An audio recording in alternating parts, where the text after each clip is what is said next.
बाबा की 22 दिन का महावाक्य है। बाबा आजकल हमें एक ही बात पक्का कराते हैं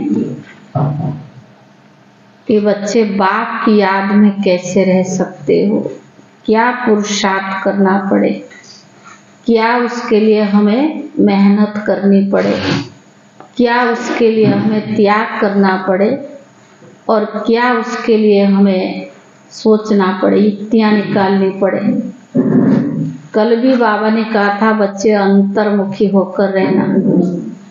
आज भी बाबा ने कहा तुम बच्चों को अंतर्मुखी होकर रहना है, बाह्य मुखी में आना ही नहीं। अंतर्मुखी सदा सुखी। अगर बाह्य मुख में आते हो, माना देह अभिमान में आते हो, तो बाबा ने कहा तुम्हारा विक्रम बनता है। कल भी बाबा ने कहा विक्रम तब बनता है जो देह अभिमान में आते। तो बाबा ने कहा जो अनेक जन्मों के किया हुआ विक्रम वो तब कटेगा जब तुम अंतर्मुखी होकर बाप को याद करेंगे। अंतर्मुखी अवस्था जिनकी होगी वो एकांतवासी बन सकते हैं और बाह्य मुक्ता वाले एकांतवासी भी बन नहीं सकते हैं। अगर ज़्यादा बाह्य मुक्ता में जाते हैं, इधर उधर की बातों में जाते हैं, तो बाबा ने कहा उद्देही अभिमानी नहीं बनेंगे तो उनकी पाप कटेंगे नहीं। इसलिए आज बाबा ने खास सख्त मना किया है बाह्य मुक्ता में कमाओ, अंतर्मुखी होकर के रहो। दूसरा बाबा ने कहा ज्ञान मार्ग में बाबा ने हमें गिरते हुओं को बचाया। कहाँ कहाँ भटक रहे थे, बाबा ने हमारे ठिकाना लगाया, बच्चा बनाकर अनेक चक्रों से बचाया। तो बाबा ने कहा ब्राह्मण माना चढ़ती कला, पर चढ़ती कला कब होगी? कब कैसे होगी? श्रीमत पर ही चलेंगे, बाबा की मुरली डेली सुनेंगे, बाबा के जो मर्यादा है उसमें ही रहते अपना सब दूसरों को नहीं देखना, अपने आप को चेक करना है। बाबा ने कहा कि बाबा जो पॉइंट सुनाते हैं उनको जीवन में जो धारण आज बाबा ने कहा कि ब्राह्मणों में कुछ तो हम सब बच्चों में कमी है जो बाबा हमें रोज इशारा दे रहा है। अगर कहाँ एक दो से मिल जाते तो क्या करते, ज्ञान की चर्चा कम करते ना, वो वैसा है, वो वैसा है, वो ऐसा करता है, तो यानी बुराइयां शुरू हो जाती है। तो यही तो बाह्य मुक्ता है। तो बाबा ने कहा हर एक में कमी कमजोरियां है, संपन्न कोई बना नहीं है, पुरुषार्थ कर रहे हैं संपन्न बनने के लिए।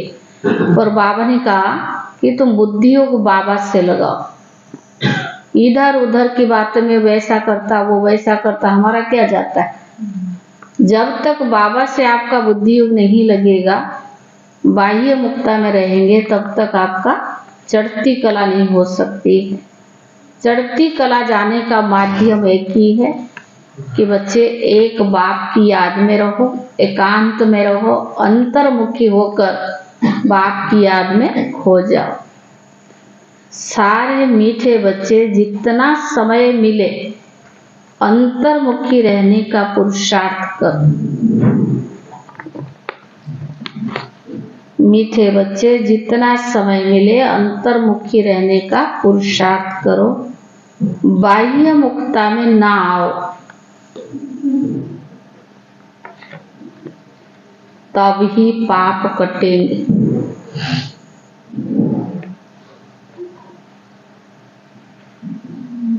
प्रश्न है चढ़ती कला का पुरुषार्थ क्या है जो बाप हर बच्चे को सिखलाते?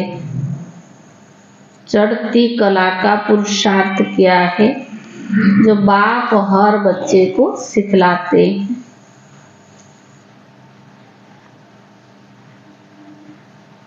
दो बातें बाबा ने बताई। पहला है बच्चे चढ़ती कला में जाना है तो बुद्धियोग एक बाप से लगाओ। चढ़ती कला में जाना है तो बुद्धियोग एक बात से लगाओ। फलाना ऐसा है, यह ऐसा करता है, इसमें यह अवगुण है, इन बातों में जाने की दरकार नहीं। फलाना ऐसा है, यह ऐसा करता है, इसमें यह अवगुण है, इन बातों में जाने की दरकार नहीं। अवगुण देखने से मुंह मोड़ लो।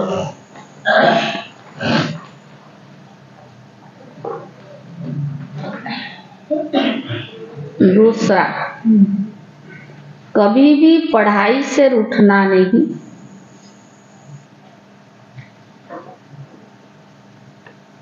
मुरली में जो अच्छी अच्छी पॉइंट्स है उन्हें धारण करते रहो, तब ही चढ़ती कला हो सकती है। तब ही चढ़ती कला हो सकती है।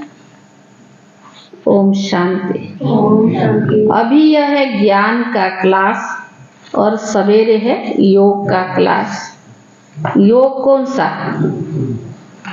यह बहुत अच्छी रीति समझाना है, क्योंकि तुम बहुत मनुष्य हठयोग में फंसे हुए हैं।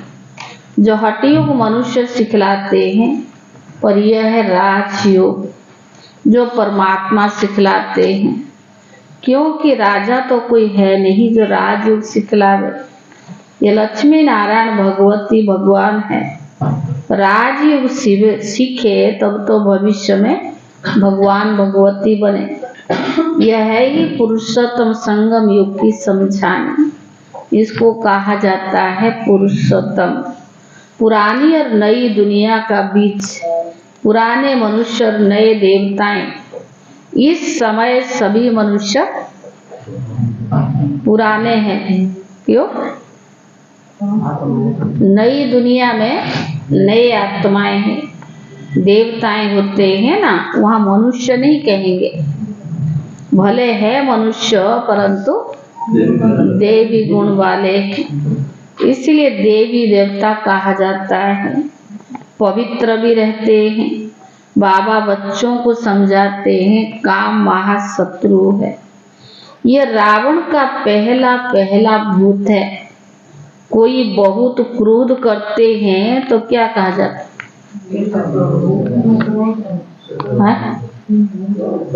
इसमें भूत की प्रवेशता है, इसे किनारा करो। कोई बहुत क्रोध करता है तो कहते भू भू क्यों करते? ये दो विकार बड़े शत्रु हैं। लोभ मोह के लिए भू भू नहीं कहेंगे। मनुष्य को साइंस घमंड के कारण क्रोध कितना है, यह भी बहुत नुकसान कारक है। काम का भूत आदि मध्य अंत दुख देने वाला है। एक दो पर काम कटारी चलाते हैं। यह सब बातें समझकर फिर औरों को भी समझानी है। तुम्हारे सिवाय बाप से वर्षा लेने का सच्चा रास्ता कोई भी बतला न सके। तुम बच्चे ही बता सकते हो। बेहद का बाप से इतना बड़ा वर्षा कैसे मिलता है, जो किसको भी नहीं समझा सकते, तो जरूर पढ़ाई पर ध्यान नहीं है। बुद्धियों कहाँ भटकता है। युद्ध का मैदान है ना, ऐसा कोई मत समझो कि ये सहज बात है। मन के तूफान व विकल्प तो ढेर के ढेर ना चाहते हुए भी आएंगे। इसमें मूंझना नहीं है। योग बल से ही माया भागेगी। इसमें पुरुषार्थ बहुत है। धंधा धोरी में कितने थक जाते हैं, क्योंकि देह अभिमान में बहुत रहते हैं। देह अभिमान के कारण क्या करते? अनुभव है सबको।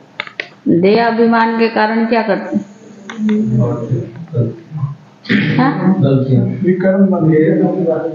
देह अभिमान के कारण बहुत बातचीत करनी पड़ती है।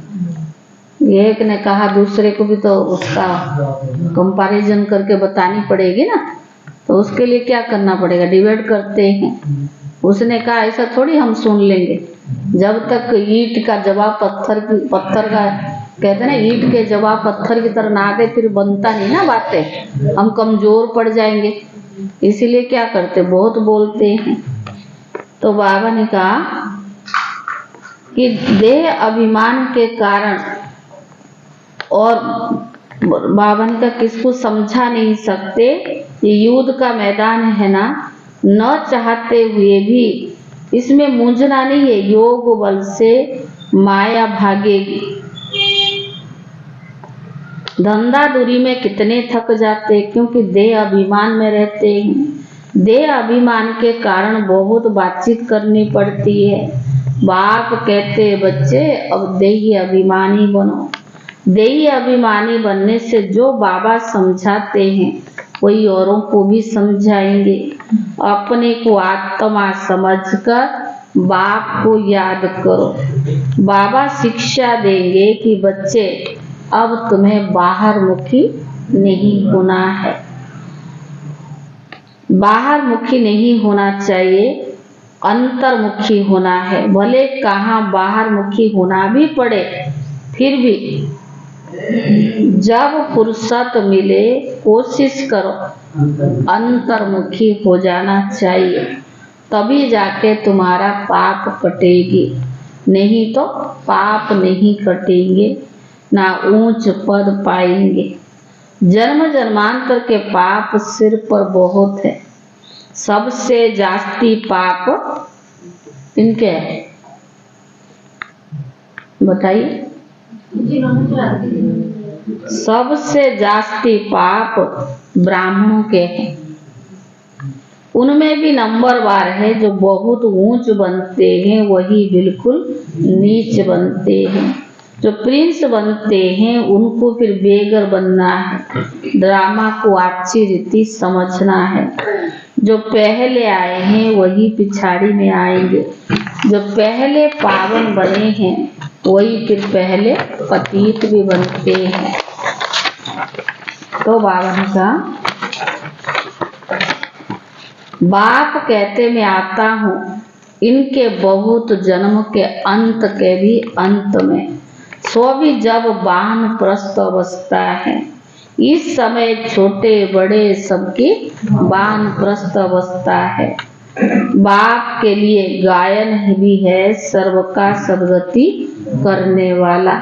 वह होते ही है पुरुषोत्तम संगम युग पर। यह पुरुषोत्तम संगम युग भी याद रहना चाहिए। जैसे मनुष्यों को कलयुग याद है, संगम युग सिर्फ तुमको याद है। तुम्हारे में भी नंबरवार है। बहुतों को तो अपना गोरख धंधा ही याद रहता है। बाहर से मुंह हटा हुआ हो तो धारणा भी हो जाए। एक कहावत है, अंत काले जो स्त्री सिमरे। जो गीता अथवा श्लोक अच्छे अच्छे हैं, जिनका हमारे ज्ञान से कनेक्शन है, वो रखनी चाहिए। जैसे छीछी दुनिया से जाना ही होगा। दूसरा, नैनहीन को राह दिखाओ प्रभु। ऐसे ऐसे गीत अपने पास रखनी चाहिए। बनाए तो मनुष्य ने है, जिनको इस संगम का पता ही नहीं। इस समय सब ज्ञान नयनहीन अंधे हैं। भक्ति तो बहुत है पर ज्ञान नयनहीन अंधे हैं। जब परमात्मा आए तब तो राह दिखाए ना। ऐसे ऐसे गीत अपने पास रखनी चाहिए। बनाए मनुष्य ने है, जिनको इस संगम का पता नहीं है। अकेले तो कोई नहीं दिखाएंगे ना। बाबा ने कहा जब परमात्मा आए तो आकर राह दिखाए, अकेले को तो नहीं दिखाएंगे ना। यह है उनकी शिव शक्ति सेना। यह शक्ति सेना क्या करती है? श्रीमत पर नई दुनिया की स्थापन करती है। तुम राजयोग सीखते हो जो भगवान के सिवाय कोई भी सिखला न सके। भगवान तो निराकार है, उनको तो अपना शरीर है नहीं। बाकी जो भी मनुष्य है सब शरीरधारी है। ऊंचते ऊंचा तो एक बाप है जो तुम बच्चों को पढ़ाते हैं। यह तो तुम भी जानो, तुम्हारे में भी नंबरवार है जो तुमको वार्निंग देनी चाहिए, बड़े बड़े अखबार में भी डालना चाहिए। मनुष्य जो योग सिखलाते वे है हठ योग। राजयोग के परमात्मा बाप जब आते हैं वो सिखलाते हैं, जिससे मुक्ति, जीवन मुक्ति मिलती है। हठ योग से दोनों नहीं मिलते हैं। वह है हठ योग जो परमात्मा से चला, वे हठ योग जो कि परंपरा से चलाता है, पुराना है। यह राजयोग सिर्फ संगम युग पर बाबा ही सिखलाते हैं। बाबा ने समझाया है, जो भाषण करते हो तो टॉपिक्स निकालनी चाहिए, परंतु ऐसे करते नहीं है, क्योंकि श्रीमत पर चलने वाले बहुत थोड़े। ऐसे क्यों नहीं करते? क्योंकि श्रीमत पर चलने वाले बहुत थोड़े हैं। पहले भाषण लिखो, फिर पक्का करो, फिर याद आएगा। तुमको ओरली भाषण करना है, तुमको पढ़कर तो सुनाना नहीं है। विचार सागर मंथन कर भाषण करने की ताकत उनमें रहेगी जो अपने को आत्मा समझकर फिर औरों को बोलते हैं। हम भाइयों को सुनाते हैं, ऐसे समझने से ही ताकत रहेगी। कल भी बाबा ने आत्मा भाई भाई है, देखो तो भाई को देखो, समझाओ तो मैं भाई को समझा रही हूँ, तो ये बुद्धि में रहे। ये बहुत ऊंची मंजिल है ना, पान का बीड़ा उठाना कोई मासी का घर नहीं है। जितना तुम रुस्तम बनेंगे उतना माया का भी बार होगा। अंगद व महावीर भी रुस्तम था, तब कहा कि रावण हमको हिलाकर दिखाए। यह सब स्थूल बातें नहीं है, यह तो बुद्धि रूपी पांव हमारी कहाँ कितना मजबूत है वो हम खुद ही समझ सकते हैं। स्थूल बात नहीं है। शास्त्र में ये दंत कथाएं है। यह कान जो परमात्मा बाप का सुनहरी ज्ञान सुनने वाले थे, वो दंत कथाएं सुन सुनकर कान में किसकी आवाज पड़ता था? सुनहरी आवाज परमात्मा की। और वो दंत कथाएं सुन सुनकर एकदम पत्थर बन गए हैं। भक्ति मार्ग में माथा भी घिसाया, पैसा भी गमाया, सीढ़ी नीचे उतरते आए। ये 84 जन्म की कहानी है ना। जो भी भक्ति की है सब नीचे ही उतरे हैं। अब बाप चढ़ाना सिखलाते हैं। अब तुम्हारी चढ़ती कला है। अगर अब भी अभी चढ़ती कला है, अगर अब भी बाप से बुद्धि नहीं लगाएंगे तो जरूर नीचे ही तो गिरेंगे ना। बाप को याद करते रहो तो ऊपर चढ़ते रहो। मेहनत बहुत है, परंतु क्यों का बाबा? प्राप्ति भी बहुत है। प्राप्ति भी बहुत है, परंतु बच्चे गफलत बहुत करते हैं। धंधे में बाप और नॉलेज को ही भूल जाते हैं। माया तूफान लाती है, फलाना ऐसा है, यह करता है, यह ब्राह्मणी ऐसे हैं, बस यही अवगुण देखते हैं। तो बाबा ने कहा, अरे इसमें तुम्हारा क्या जाता है? सर्वगुण संपन्न तो कोई बना नहीं है। कोई का अवगुण न देख गुण ग्रहण करना है। अवगुण देखने से मुंह मोड़ लो। मुरली तो मिलती है, वो सुनते धारण करते रहो। बुद्धि से समझाना है। ये बाबा की बात तो बिल्कुल ठीक है। बाबा गलत कहता क्या? जो कहता वो ठीक है। कई तो कहते भगवान को शरीर थोड़ी है, जो वो तो बोलता सही है और उसको करना थोड़ी कुछ पड़ता है। शरीर में आए तब तो पता पड़े। शरीर में आए तभी तो अनुभवी बन के सुनाता नहीं। ब्रह्मा का रथ तो अनुभवी है ना, 84 जन्म लिया। चलो शिव बाबा जन्म मरण चक्कर में नहीं आता है, पर ब्रह्मा तो अनुभवी है। जो बात ठीक ना लगे उसको छोड़ देनी चाहिए।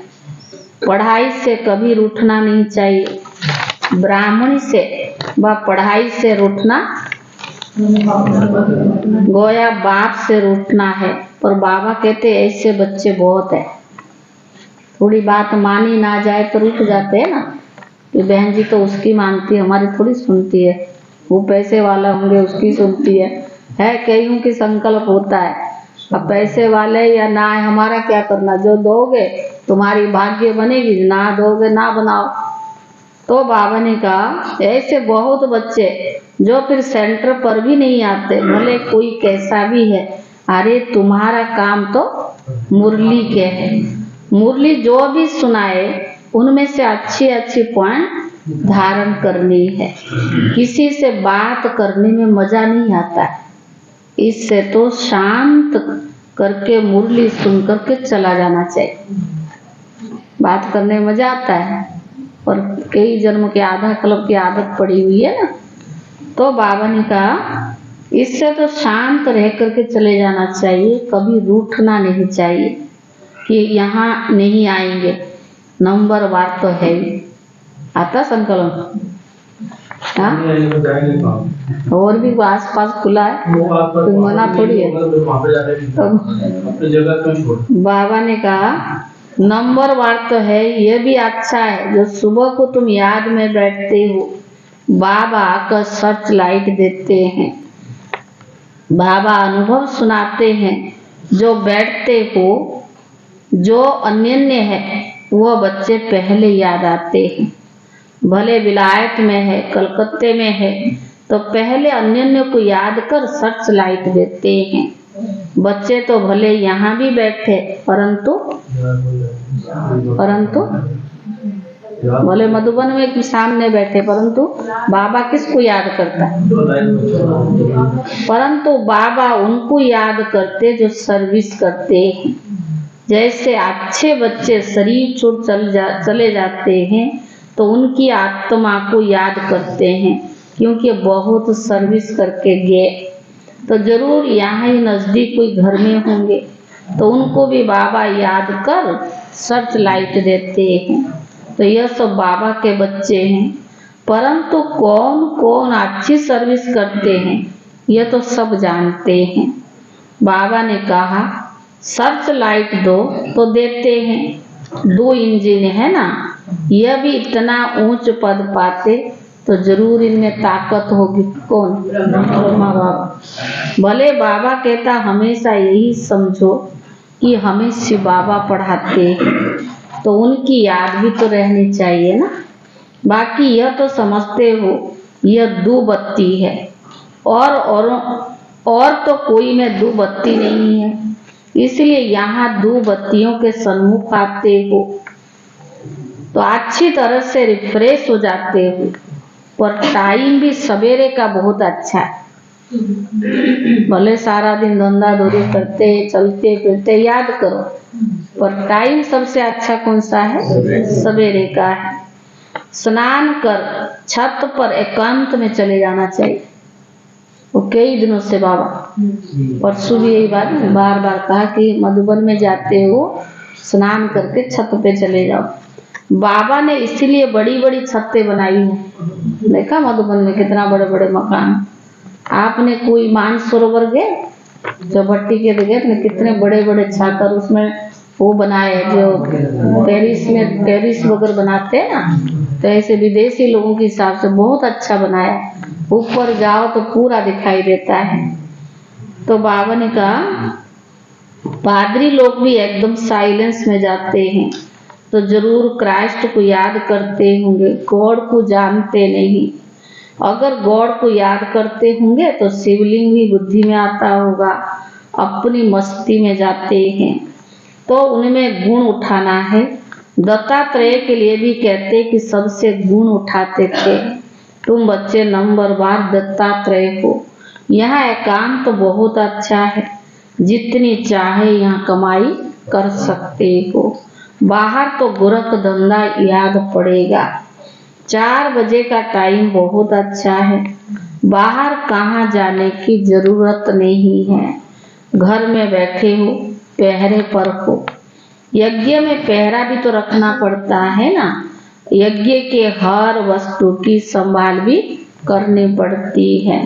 क्योंकि यज्ञ की एक एक चीज बहुत बहुत वैल्यूबल है, इसीलिए सेफ्टी फर्स्ट है।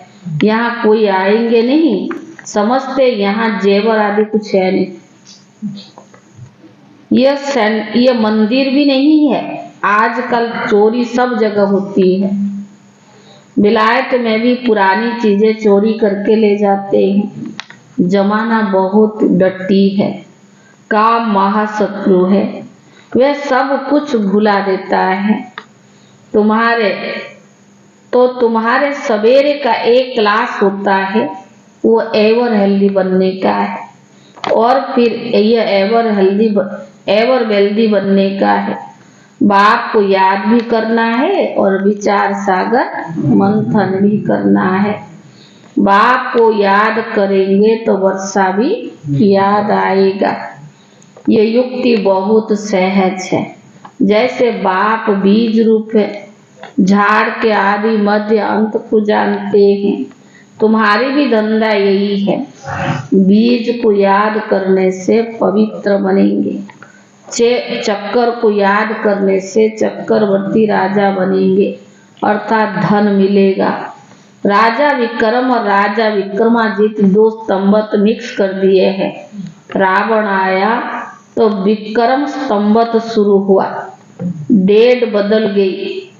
वह चलता है 1 से 2500 वर्ष, फिर यह चलता है 2500 वर्ष से 5000 वर्ष तक। हिंदुओं का तो अपने धर्म का कोई पता नहीं है। ये एक ही धर्म है जो असली अपने धर्म को भूल अधर्मी बन पड़े हैं। धर्म स्थापक को भी भूले हैं। तुम समझा सकते हो आर्य समाज कब से शुरू हुआ? आर्य अर्थात सुधरे हुए। सतयुग में थे ना, अनार्य अभी है। अब बाबा आकर तुमको क्या बनाते, सुधारते हैं ना। बाबा आकर तुमको सुधारते हैं। तुम्हारी बुद्धि में सारा चक्कर है। जो अच्छे पुरुषार्थी है वो खुद भी जानते हैं और उनको भी पुरुषार्थ कराते हैं। बाबा है गरीब निवाज, गांव वालों को संदेश देना है। 6 चित्र काफी है। 84 के चक्कर का चित्र बहुत अच्छा है, उस पर भी अच्छी तरह समझाओ। परंतु माया इतनी प्रबल है तो सब कुछ भुला देती है। यहाँ तो 2 लाइट इकट्ठी है, एक बाप की एक इनकी, और दोनों जबरदस्त है। बाप दादा है ना, दोनों जबरदस्त है। परंतु यह कहते हैं तुम एक ही जबरदस्त लाइट को पकड़ो। सब बच्चे यहाँ भागते हैं, समझते यहाँ डबल लाइट है। बाप सन्मुख सुनाते हैं, गायन है तुम्ही से सुनो तुम्ही से बोलूं। परंतु ऐसे नहीं, यहाँ बैठ जाना, मधुबन जाना तो यहीं बैठ जाना। 8 रोज काफी है। अगर बिठा दे तो यहीं देर हो जाए। सारा ही शांतिवन में या मधुबन में बैठ जाए तो बहुत सारे हो जाए। ड्रामा अनुसार सब कुछ चलता रहता है, परंतु तुमको बहुत आंतरिक खुशी होनी चाहिए। बाहर की खुशी नहीं, अंदरूनी खुशी रहनी चाहिए। वो खुशी उन्हें होती है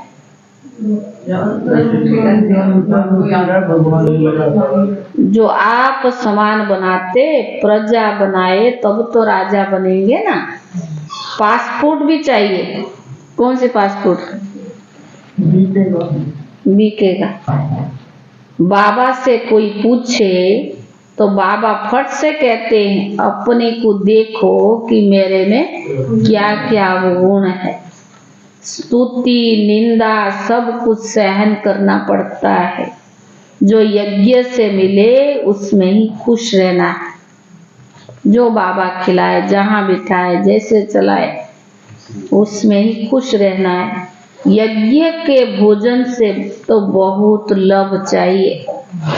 सन्यासी थाली सन्यासी थाली धोकर पीते क्योंकि उनकी भोजन का महत्व है। समय ऐसा आना है जो अनाज भी नहीं मिलेगा, तो सब कुछ सहन करना पड़ता है, तब जाके पास हो सकेंगे। निंदा, स्तुति, मान, अपमान, दुख, सुख, खाना मिले या ना मिले, तो बाबा ने कहा सब कुछ सहन करना पड़ेगा, तब जाके पास भी दानर बनेंगे। अच्छा मीठे मीठे सिकीले दे बच्चों प्रति माता पिता बाप दादा का याद प्यार और गुड मॉर्निंग। रूहानी बाप की रूहानी बच्चों को नमस्ते। और रूहानी बच्चों की तरफ से रूहानी बाप दादा को याद प्यार और नमस्ते। धारणा के लिए मुख्य सार पहला है, किसी में भी कोई अवगुण दिखाई दे तो अपना मुंह मोड़ लेना है। किसी में भी कोई अवगुण दिखाई दे तो अपना मुंह मोड़ लेना है। पढ़ाई में कभी रूठना नहीं है। दत्तात्रेय मिसल सबसे गुण उठानी। दत्तात्रेय मिसल सबसे गुण उठानी है।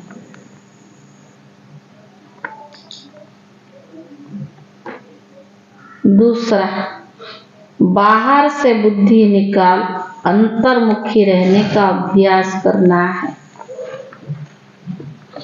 बाहर से बुद्धि निकाल अंतर्मुखी रहने का अभ्यास करना है। धंधे दूरी में रहते देही अभिमानी रहना है। धंधे दूरी में रहते देही अभिमानी रहना है। बहुत बातचीत में नहीं आना है।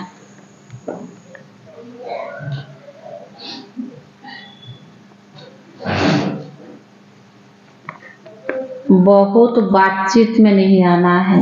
वरदान, ईश्वरीय सेवा के बंधन द्वारा समीप संबंध में आने वाले रॉयल फैमिली के अधिकारी भव।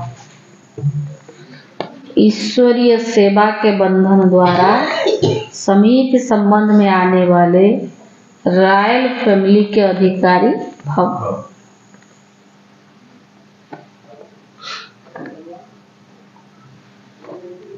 ईश्वरीय सेवा का बंधन नजदीक संबंध में ले आने वाला। ईश्वरीय सेवा का बंधन नजदीक संबंध में लाने वाला है।